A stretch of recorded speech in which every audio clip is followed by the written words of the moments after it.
Now, China is making monumental leaps, a game changer, they call it, on a world scale, as you'll hear tonight from many of the authors. But let's remember that China is formerly a colonized country, invaded, looted, reduced by the imperialist countries into the poorest, least developed country in the world. China's accomplishments are possible based on a unique ownership and decision-making process. It's who decides and in whose interests are decisions made. That's the real issue. And so my opening chapter in China Changes Everything deals with the way in which decision-making on a grand scale happens in China. China is more in tune, as it turns out, with the needs of modern technology and industry today in a global economy. And how is this possible? Didn't start out that way. But there's a fundamental class and property difference between People's China and U.S. imperialism that was once, the U.S. was once so powerful and is now an archaic, dying system incapable of solving the problems of the modern world or of a global economy. It's that difference in class ownership. It impacts modernization and the ability to adapt to new technology. In the United States, nearly all resources are privately owned by a handful of billionaires.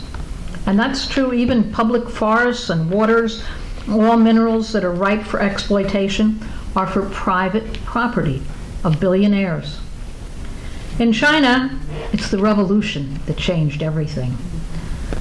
Now, the overwhelming bulk of resources, and that's true for oil and gas and coal and gold and gems and raw earth minerals and water and land, they're socially owned and used for the development of the whole society. It also means high-speed railroads and airlines and energy and communication, and most important, the banks. All privately owned here, but in China, the banks, nationally owned, play a crucial role in subsidizing and developing key industries. Those key areas of the economy are all state-owned enterprises, SOEs as they call them. And it's a state controlled by the working class, a state controlled by a massive communist party. The Communist Party of China has more than 100 million members.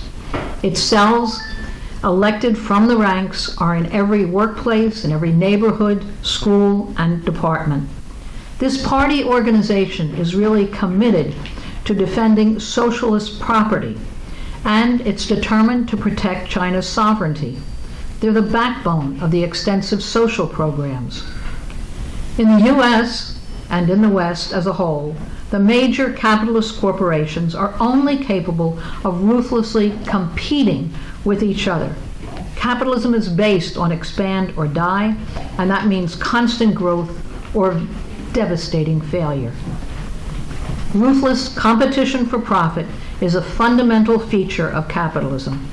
Its all-pervasive competition disrupts cooperative work that's needed to solve the enormous environmental and social problems that confront the whole planet today. Now, when you think about it, why is this? It really is at a higher stage of industrial and technical development in a more complex global society actually requires a higher stage of social organization. One flows from the other. Under capitalism, there's little or no collective planning, disruptive changes from one U.S. administration to another, one change in CEO, one merger decision. It disrupts the ability to solve the overarching problems that humanity faces on a global scale. So socially owned, socially planned production, it doesn't need to compete in order to survive. It's able to plan in advance in an organized way. Now, just for example, higher levels of production need high-tech infrastructure to move what's produced to global markets. And I want to give a really fundamental change. Under capitalism, The entire military industry is privately owned for profit. It's an enormous incentive for endless war. War is profitable to multi-billionaires. It doesn't matter if it's a disaster for the targeted country, for millions of civilians, and even for long-term U.S. policy. The immediate wars are profitable. The Department of Defense, now Department of War, is publicly funded with tax dollars, our tax dollars, to build those endless weapon systems, jet bombers, nuclear submarines, and mercenary contractors. It's all paid, our tax dollars, but it generates billions in private property. It's all based on which corporations get the contracts. So it's a huge drain on the economy. The military budget is now $1 trillion a year. As Trump said, never seen anything like it. And they're proud of it. So war is very profitable, but it doesn't solve any of the needs of our society. In fact, and I'll go back to this again and again, and every chapter does, a higher stage of industrial and technical development in a more complex society actually requires a higher stage of social organization.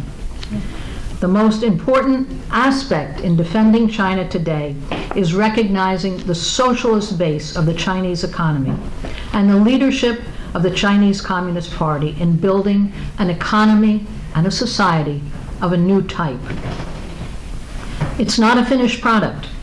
China explains that they are building towards socialism, that they're in the primary stage of socialism, that they're not yet a fully developed socialist country with equality for all. They call it socialism with Chinese characteristics. It's also described as market socialism. There's a market, but it's built on socialist pillars.